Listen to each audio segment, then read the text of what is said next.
আসসালামু আলাইকুম প্রিয় দর্শক, কেমন আছেন? আশা করি আল্লাহর রহমতে ভালো আছেন। তো চলুন আর বেশি দেরি না করে মূল আলোচনায় যাওয়া যাক। তাহলে প্রথমে জানা যাক সহবাসের আদব সম্পর্কে। আল্লাহর নাম নিয়ে দোয়া পড়ে শুরু করা সুন্নাহ। স্ত্রীকে সম্মান, আদর ও কোমল আচরণ করা উত্তম। খুব বেশি আলোতে না করা ভালো।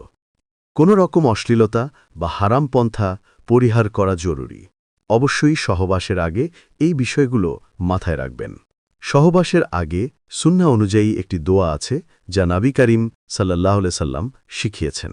এই দোয়াটি পড়লে শয়তানের অনিষ্ট থেকে সুরক্ষা পাওয়া যায় এবং ভবিষ্যৎ সন্তানও শয়তানের ক্ষতি থেকে নিরাপদ থাকে। সহবাসের আগে অবশ্যই দোয়াটি পড়ে নেবেন। দোয়াটি হল আল্লাহুম্মা জান্নিবনা শায়তান ওয়া জান্নিবিশ শায়তানা মা রাযাকাতানা। হে আল্লাহ, আমাদেরকে শয়তান থেকে দূরে রাখুন এবং আপনি আমাদের যা সন্তান দান করবেন তাকেও শয়তান থেকে দূরে রাখুন।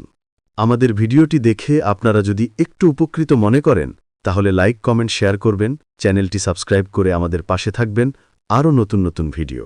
ধন্যবাদ। আজকের ভিডিও এ পর্যন্তই। আবার কথা হবে আগামী কোনো ভিডিওতে।